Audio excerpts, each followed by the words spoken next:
रवीश कुमार ने दिया एनडीटीवी को इस्तीफा। इस्तीफा देने के बाद रवीश कुमार ने कहा कि मैंने इस्तीफा दे दिया है। ये इस्तीफा आपके सम्मान में है। आप दर्शकों का इकबाल हमेशा बुलंद रहे।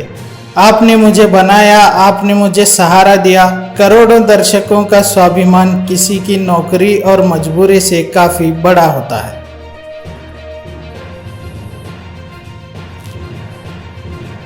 नमस्कार, मैं रवीश कुमार। आपका अंदाज़ा सही है कि क्या कहने जा रहा हूँ, लेकिन गुजारिश है कि जो भी कह रहा हूँ उसे धीरज के साथ सुनिएगा। भारत की पत्रकारिता में स्वर्ण युग तो कभी था भी नहीं, लेकिन आज के दौर की तरह भस्म युग भी नहीं था। भस्म युग से मेरा मतलब है जहाँ इस पेशे की हर अच्छी बात तेज़ गति से भस्म की जा रही है। यह दिन भी आना ही था। इस देश में अलग अलग नाम वाले अनेक चैनल हो गए हैं, मगर सब हैं तो गोदी मीडिया ही। उसका परिवेश, उसका इकोसिस्टम, पत्रकारिता का और माहौल सब खत्म कर दिया गया है। मगर पत्रकारिता करने और कराने का दावा भी सब कर रहे हैं। खासकर वो भी कर रहे हैं जो उसी सत्ता का हिस्सा माने जाते हैं, उसी के रूप में देखे जाते हैं, जिसकी ताकत से हर दिन पत्रकारिता इस देश में कुचली जा रही है। जब वो कहे कि वह उच्च स्तरीय पत्रकारिता करना चाहता है, तब ऐसा दावा करने वालों को जरा संदेह की निगाह से देखिए। गोदी मीडिया और सरकार भी पत्रकारिता का अपना मतलब आपके ऊपर थोपना चाहती है। अगर इसका मतलब किसी भी रूप में वही है, तब आप एक बार फिर से झांसे में आने वाले हैं। इस वक्त अपने संस्थान को लेकर कुछ खास नहीं कहना चाहता, क्योंकि भावुकता में आप तटस्थ नहीं होते, ऑब्जेक्टिव नहीं हो सकते। एनडीटीवी में 26-27 साल गुजारे हैं। इतनी लंबी यात्रा के अपने उतार चढ़ाव भी हैं। अनेक साथी, वरिष्ठ, कनिष्ठ सब शामिल हैं। कितने लोगों ने साथ दिया है।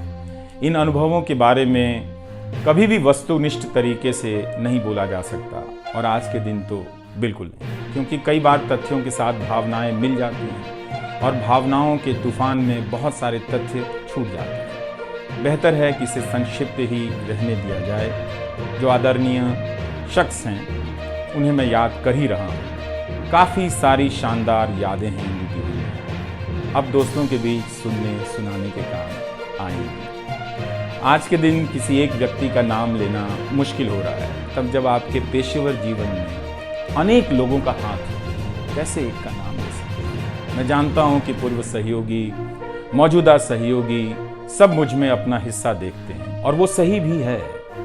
मुझे सभी से कुछ ना कुछ मिला है। मैं सबका ही आभारी हूं। इसलिए एक का जिक्र कर बाकी को छोड़कर आप न्याय नहीं कर सकते, खासकर ऐसे दिन। वैसे भी इस वक्त तो हर चेहरा ही अच्छा नजर आ रहा है, क्योंकि सबने मेरे अनुभवों को, मेरे जीवन को समृद्ध किया है। बेटी विदा होती है तो वो दूर तक पीछे मुड़कर मायके को देखती रहती है। मैं इसी स्थिति में हूँ। अभी मुड़कर देख लेने दीजिए, फिर कभी विस्तार से एनडीटीवी की बात करेंगे। लोगों के बारे में और एनडीटीवी के बारे में, डॉक्टर रॉय, राधिका रॉय के बारे में मैं कई लोगों की प्रतिक्रियाएं पढ़ रहा था। बहुत सी बातें तो मुझे आज ही पता चली। हैरानी हुई कि हर किसी के पास एनडीटीवी का एक अलग ही किस्सा है। वाकई उन 27 वर्षों के बारे में ठहर कर और संभल कर बात करने की ज़रूरत है। एनडीटीवी ने एक चीज़ सिखाई कि टीवी में और टीवी का एक ही मतलब होता है, टीवी। एंकरों के स्टार बनाए जाने के बाद यह धारणा टूट गई, मगर आज भी टीवी के बुनियाद में यही है कि जितनी अच्छी टीम होगी उतना अच्छा काम होगा। अभी इस बात को यहीं रहने देता हूँ, कभी किसी और वक्त के लिए, तब जब आप भावुक ना हो, तब जब मैं भावुक ना हूँ। एनडीटीवी छूट रहा है। अगस्त 1996 एनडीटीवी से औपचारिक रूप से जुड़ा था। अगस्त 1996 ट्रांसलेटर के रूप में, अनुवादक के रूप में। लेकिन उसके पहले कई महीनों तक मैं यहाँ चिट्ठियाँ छांटता रहा। बोरे में चिट्ठियाँ आती थीं और मेरे पास रख दी जाती थी। तब दर्शक पोस्ट बॉक्स में चिट्ठियाँ भेजा करते थे। देश भर से दर्शक अपने हाथों से अलग अलग कार्यक्रमों के एंकरों को लिखा करते थे। इन्हें पढ़ते हुए मैंने टीवी के कार्यक्रमों के आसपास दर्शकों को बनता देख रहा था। मेरा काम था उनकी बारीक नज़र से लिखी गई चिट्ठियों पर रिपोर्ट बनाना और एंकरों या कार्यक्रम के प्रोड्यूसर को सौंप देना। दिहाड़ी का काम था, उसी के हिसाब से मजदूरी मिलती थी, पैसे मिलते थे। मेरी ज़िंदगी में यह काम आज भी जारी है। आज भी आप मुझे सैकड़ों की संख्या में मैसेज लिखते हैं, हाथ से लिखी चिट्ठियाँ भी आती हैं, बहुत अच्छी लिखावट। मैं ज़्यादातर मैसेज पढ़ता भी हूँ और सभी के नहीं तो बहुतों के जवाब देने की कोशिश करता हूँ। कई बार तो अपनी निराशा भी आपसे साझा कर देता हूँ। मैं आपके बीच आकर अपने मन का भाव नहीं छिपाता, क्योंकि मैं आपके बीच बताने के लिए आता हूँ। अगर खुद को ही छिपाने लगा तो वो पूरा बताना नहीं होता है। मुझे तो लगता है कि कई हजार दर्शकों के पास मेरे लिखे हुए जवाब होंगे। उंगलियों में दर्द रहने के कारण इन दिनों जवाब देना कम कर दिया है। तो एक तरह से जिन चिट्ठियों से एनडीटीवी में मेरी शुरुआत होती है, उनका आना जाना आज भी जारी है, आज तक जारी था। वो काम आगे भी जारी रहेगा, लेकिन इतने सारे सुझावों, जवाबों, अपेक्षाओं, शिकायतों और डांट के बीच सोना, जागना और जीना मुझे आपके हवाले करता चला गया। मैं खुद के पास तो रहा ही नहीं, आपके बीच गया तो घर ही नहीं लौटा। शायद अब कुछ वक्त मिलेगा खुद के साथ रहने का। आज की शाम एक ऐसी शाम है जहां चिड़िया को उसका घोंसला नजर नहीं आ रहा, क्योंकि कोई और उसका घोंसला ले गया है। मगर उसके सामने थक जाने तक एक खुला आसमान जरूर नजर आ रहा है। तो खैर, उसके बाद अनुवादक बना और कई पत्रकारों की रिपोर्ट का अंग्रेजी से हिंदी में अनुवाद करता रहा। इसके बाद मैं रिपोर्टर बन गया और फिर मेरी दैनिक रिपोर्ट की अलग यात्रा शुरू होती है। रवीश की रिपोर्ट से काफ़ी कुछ सीखने को मिला। तो इस तरह से ये एनडीटीवी में ही संभव हुआ कि एक चिट्ठी छांटने वाला इसके एक चैनल का ग्रुप एडिटर समूह संपादक बनता है और आज उसे छोड़ रहा है, इस्तीफा दे रहा है। बहुत बड़ी बड़ी शक्तियाँ पीछे खड़ी हैं इस एक पत्रकार के पीछे। तो स्वाभाविक है कि ये नौबत आनी थी, इसका अंदाज़ा मुझे पहले भी था। लेकिन जिस दिन आता है उस दिन अच्छा तो नहीं लगता है। लेकिन मैं आपसे यह भी कहना चाहता हूँ कि जब भी मेरे बारे में मूल्यांकन करें, इस बात की सहानुभूति मुझसे ना रखें कि मैं चिट्ठी छांटता था। मैं उनकी तरह नहीं हूँ कि अचानक चाय बेचने की बात करने लग गया। उतर रहा हूँ जहाज से, बात कर रहा हूँ चाय बेचने की। सहानुभूति के लिए या फिर अपने संघर्ष को महान बनाने के लिए मैं ऐसा नहीं करना चाहता। इस देश में हर किसी का संघर्ष ही पहाड़ चढ़ने के जैसा है। आप एम्स के बाहर मरीज जो खड़े हैं, उनके परिजन जो खड़े हैं, उनसे मिल लीजिए। आपको पता चल जाएगा कि उनकी चुनौतियाँ कितनी बड़ी हैं और आपका दुख कितना कम है, छोटा है। लेकिन आज के दिन मैं आप सभी के बीच दर्शकों की बात करना चाहता हूँ। इस दौर में कुर्सी पर बैठे किरदारों को टूटते हुए देखा, सबने देखा। संस्थाओं को भस्म होते देखा, आपने देखा। नफरती तूफान में लोगों को भटकते देखा। मगर मैंने इसी दौर में एक नई संस्था भी बनते देखी है। वह संस्था है जनता की संस्था, दर्शकों की संस्था।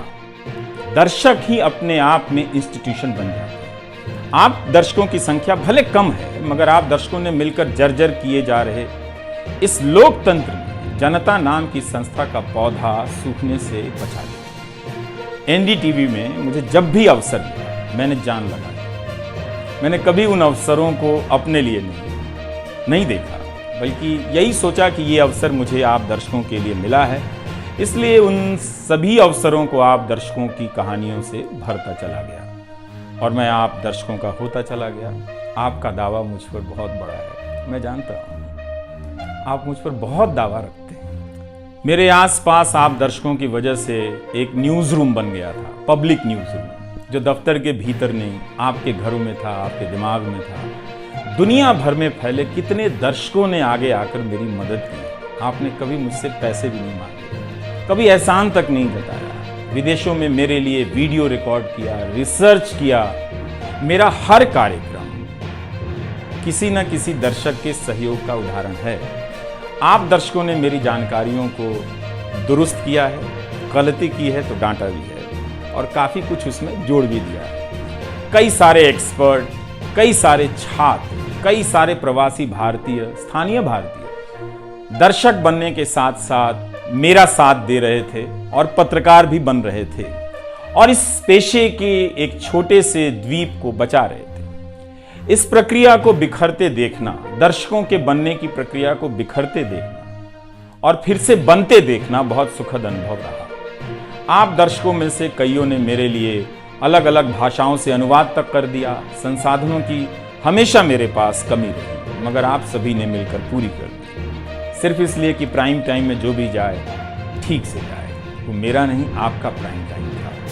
कभी खराब शो कर दिया तो आपने अपनी निराशा बताने में कोई संकोच नहीं। आप वाकई लाजवाब हैं। दर्शक ही मेरे नियमित संपादक हैं, निरंतर संपादक हैं आप दर्शक मेरे। मैं अक्सर कहता हूं कि एक पेड़ में कई बारिशों का पानी होता है। आपके जैसे दर्शकों के होने में ही किसी रवीश कुमार का होना है।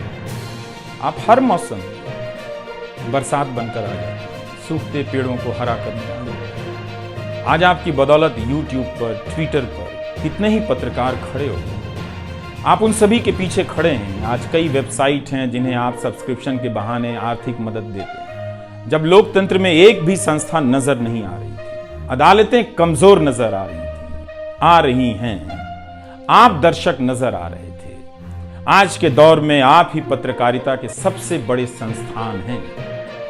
पत्रकारिता अब संस्थानों में नहीं बची है, आप जैसे दर्शकों के बीच बची हुई है, जिनकी मदद से आज पत्रकार सवाल पूछ रहे हैं। यही आपका इस वक्त में सबसे बड़ा योगदान है। हो सकता है कि कोई जनता की आवाज को पूरी तरह कुचल दे, उसकी आवाज पर धार्मिक नफरतों की आंधी धूल को भर दे, ढक दे, लोकतंत्र को मिटा दे, मगर आप दर्शकों का होना हौसला देता है कि लोकतंत्र भले खत्म हो जाए मगर उसकी चाहत कभी खत्म नहीं होगी, क्योंकि आप जैसे दर्शक अपनी जवाबदेही को, जिम्मेदारियों को बहुत खूब समझते हैं। इस मुश्किल वक्त में आपने एक पत्रकार पर भरोसा किया, उसे कितना प्यार दिया। कई बुजुर्ग माओं ने मेरे बाल सहला दिए, गाल छू लिए, तो किसी ने मेरे गमले में गुलाब के फूल लगा दिए, किसी ने चने का सत्तू भेज दिया कि मेरी सेहत ना खराब हो, किसी ने शहद दिया, किसी ने धूप में खड़े देखा तो सर पर गमछा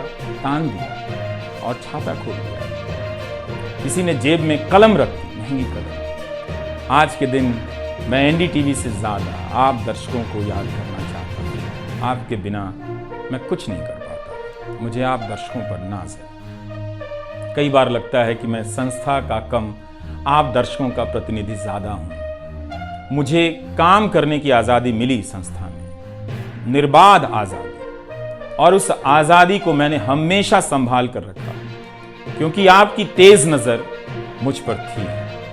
खुद को काफी संभाला कि कुछ गलती ना आ जाए, कुछ मुझसे चूक ना हो और मुझ में अहंकार ना आ जाए और बदले में आजादी चली जाए। मेरे आगे दुनिया बदलती रही, मगर टेस्ट मैच के खिलाड़ी की तरह पिच पर टिका रहा। पर अब किसी ने मैच ही खत्म कर दिया है, उसे T20 में बदल दिया है। जनता को चवन्नी समझने वाले जगत सेठ हर देश में हैं, इस देश में। अगर वो दावा करें कि आप तक सही सूचनाएं पहुंचाना चाहते हैं, तो इसका मतलब है कि डॉलर अपनी जेब में रखकर आपकी जेब में चवन्नी डालना चाहते हैं।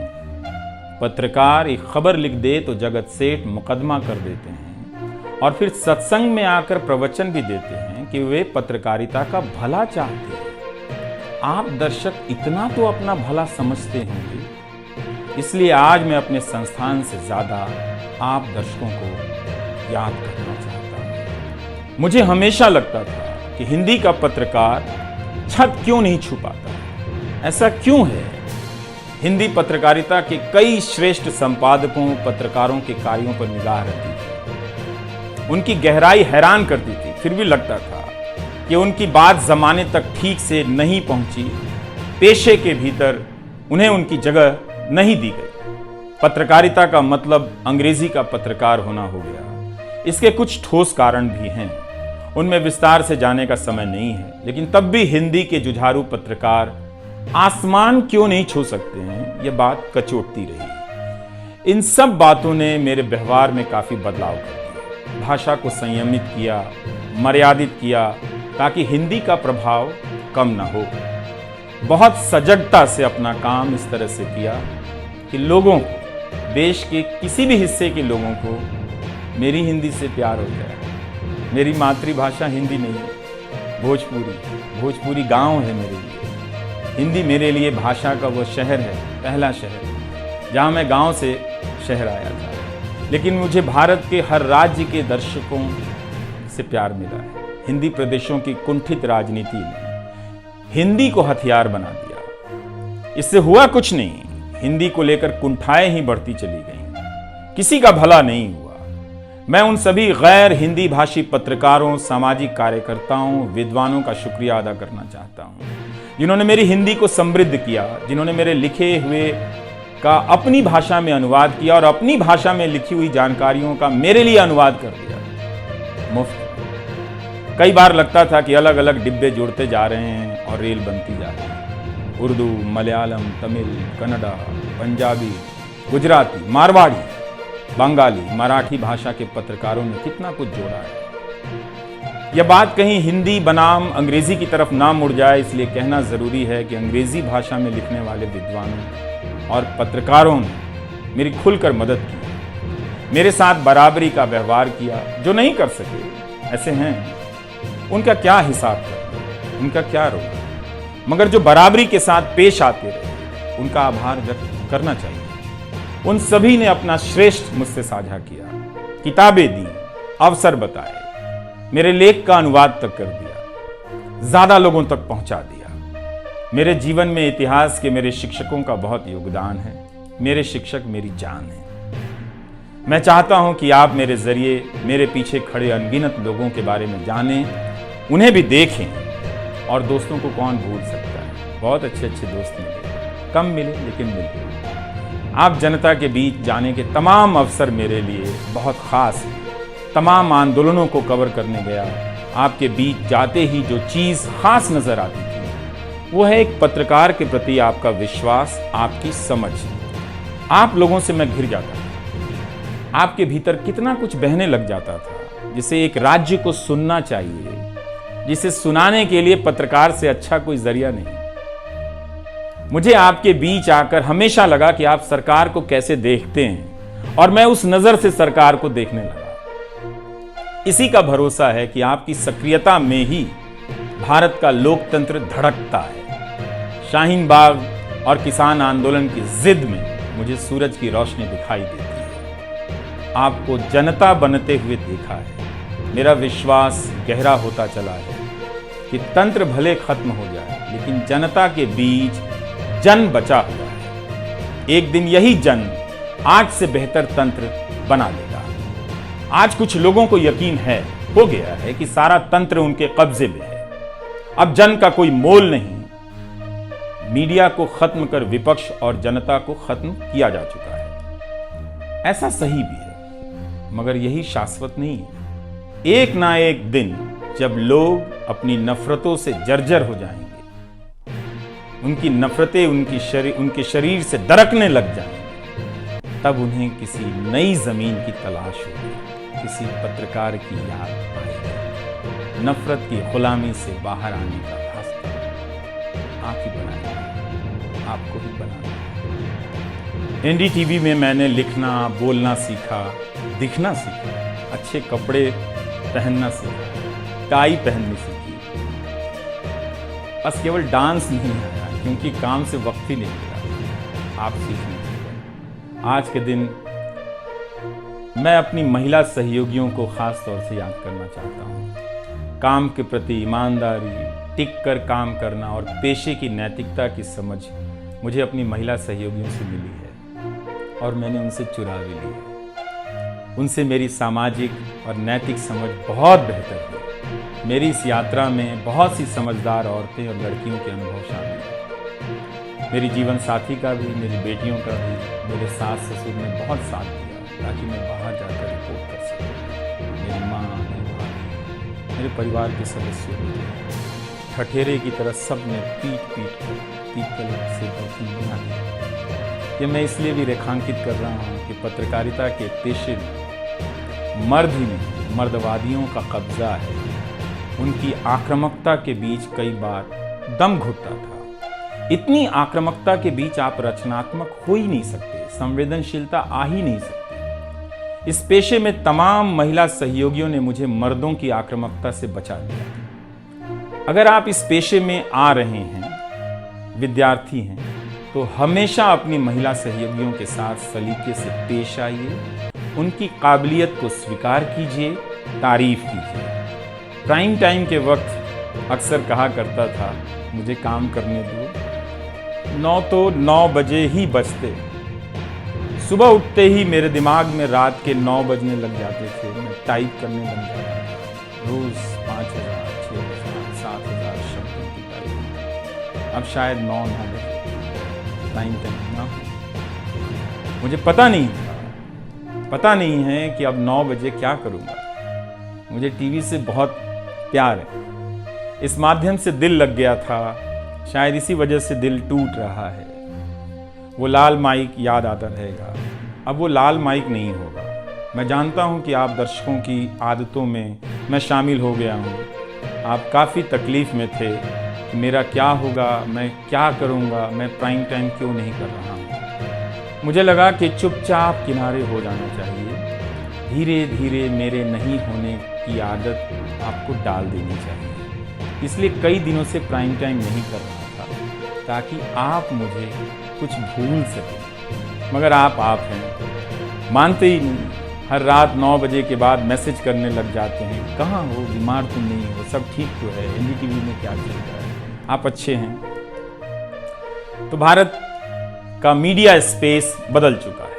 उन हजारों युवाओं की सोचिए जो पढ़ाई पत्रकारिता की कर रहे हैं, लाखों रुपए लगा रहे हैं, मगर उन्हें काम दलाली का करना पड़ेगा, क्योंकि इसके लिए अब कोई सांस्थानिक जगह नहीं बची। इसी के बीच जो आने वाले पत्रकार हैं, जो इस वक्त पत्रकार हैं, सभी को जूझना है। कोई घुट रहा है तो कोई इस पेशे को छोड़ रहा है। कई लोग कहते हैं कि नौकरी की मजबूरी के अलावा पत्रकार बनने की कोई दूसरी शर्त नजर नहीं है, कोई उत्साह नहीं है। यहां तो जस्टिस तक कह रहे हैं कि जमानत देने पर जजों को टारगेट किए जाने का डर लगता है। जब जज को ही डर लगता है, तब फिर इस दौर में यह बोलना भी गुनाह है कि मुझे डर नहीं लगता है। एक डरा हुआ पत्रकार मरा हुआ नागरिक पैदा करता है। इसलिए बोला कीजिए कि हमें डर नहीं लगता है। आप उस देश के नागरिक हैं जिसने नंगे पांव ब्रिटिश साम्राज्य को घुटने पर झुका दिया। कोई कारण नहीं कि मैं आप पर भरोसा ना करूं कि एक दिन आप गोदी मीडिया की इस गुलामी से बाहर आएंगे। आप हमेशा इस गुलामी में नहीं रह सकते। इसकी गुलामी से आपको लड़ना ही पड़ेगा। यह सबकी लड़ाई है। इस लड़ाई के बिना आप दुनिया में सर उठाकर नहीं चल सकते। आपकी यही पहचान होगी कि आजाद देश के गोदी मीडिया के गुलाम हैं। इसके खतरे की गंभीरता को समझिए। कानून की आड़ में अब अधिकार कुचले जा रहे हैं, अभिव्यक्तियों को रौंदा जा रहा है ताकि सारे अवैध काम वैध नजर आए। इस समय मेरे रास्ते निश्चित नहीं हैं, निश्चित हैं तो सिर्फ हौसला है। उसका भी क्या भरोसा, कभी आसमान में होता है, कभी पाताल में। एक YouTube चैनल बनाया है रवीश कुमार ऑफिशियल, और फेसबुक पेज भी है रवीश का पेज। इसे सब्सक्राइब कीजिएगा। अब मैं YouTube पर ही नज़र आऊँगा एनडीटीवी इंडिया। किसी संस्था के साथ मर्यादाएं बहुत अलग होती हैं, फ्रीलांस और आज़ाद जीवन की अलग। लेकिन इस बार परिवार के साथ थोड़ा वक्त बिताना चाहता हूँ, जीना चाहता हूँ। मैंने इस्तीफ़ा दे दिया है। नमस्कार, मैं रवीश कुमार अब आपको उस चैनल पर सुनाई नहीं देगा। नमस्कार, मैं रवीश कुमार। Thank you.